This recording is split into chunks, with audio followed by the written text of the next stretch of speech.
Homelander, as the strongest character of the boys, represents a major threat to his entire series. His overwhelming speed, strength, durability, and overall superpowers make him a force to be reckoned with. So what if we take the aspiring father that is Homelander and put him up against Sakamoto Days' own premier dad, Sakamoto himself?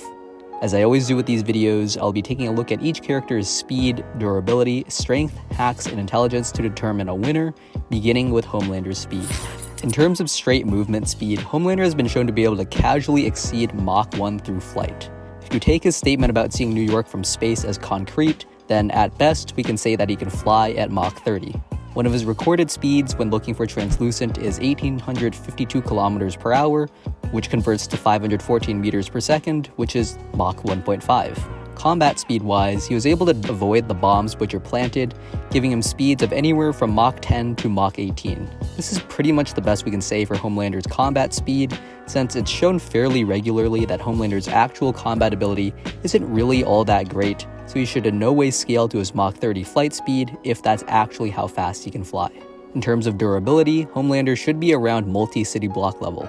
Soldier Boy's final explosion in Season 3 is calculated to be around building level, and Queen Maeve, who is definitively weaker than Homelander, survives this, meaning that Homelander at the very least should be building level as a baseline.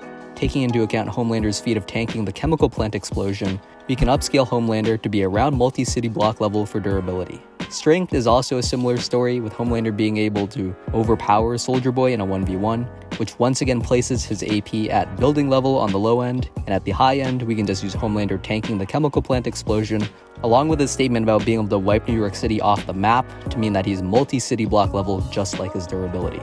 Hacks-wise, we just have Homelander's superpowers. He's got the usual super stats, along with super hearing, X-ray vision, flight, and heat vision. Intelligence-wise, Homelander isn't exactly the smartest character. He's decent at manipulating people, but in a fight, Homelander has demonstrated practically zero fight IQ since he's not actually a trained fighter and has never really had to push himself. His general fighting ability as well is not particularly impressive, but I'll get into that when it's time to actually look at the fight. For now though, we can move on to scaling Sakamoto. Speed-wise, we know pretty definitively that Fat Sakamoto can react to gunfire point blank, as seen when he blocks a bullet with a fork, which was calculated to be a Mach 18 feat. Since this Sakamoto is stated to be 30% of his prime self, it follows that a prime Sakamoto would likely be able to react to and block bullets at Mach 60. Additionally, Mach 18 is likely a lowball even of a non-prime Fat Sakamoto's speed, since Sakamoto does this casually without any indication that he was trying or going all out. Sakamoto can of course enter his skinny form to get a boost in speed if we're considering his non-prime self, but the speed increase is sort of hard to put numbers to, at least when concerning his combat speed. We have possible light speed scaling for Sakamoto since his fight with Kanaguri involved him bouncing around and dodging lasers, and in terms of travel speed, we see during Sakamoto's fight with Kashima that when he enters his skinny form, he's able to outrun a train, which puts his travel speed at around 1130 meters per second or Mach 3. Sakamoto does get faster after this since he undergoes training with Heisuke and gets treatment from Granny Mia, and even if you want to say that it only applies to his fat form, it still helps to know that Fat Sakamoto is likely able to travel around the speed of sound if not faster, with his skinny and prime self scaling much higher. Durability-wise, Sakamoto has tanked a building level explosion while in his fat form. This is the lowest we can scale Sakamoto's durability, with him possibly upscaling to around city block level if you want to consider him somewhat relative to Takamura.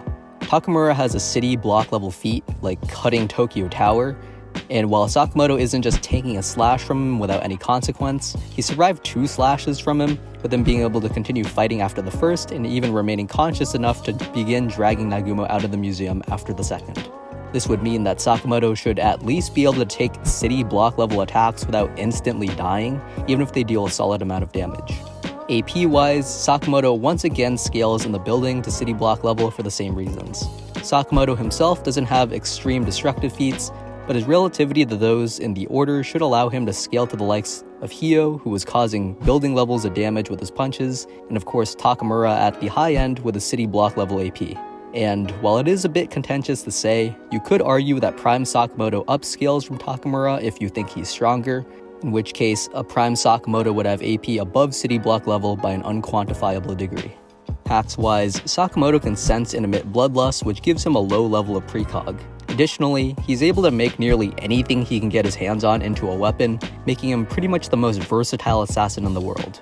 This also plays into his fight IQ, which we've seen to be extremely high. He's shown numerous times that he has an incredible understanding of the human body, being able to strike its weak points at a moment's notice or instantly understand how to heal someone.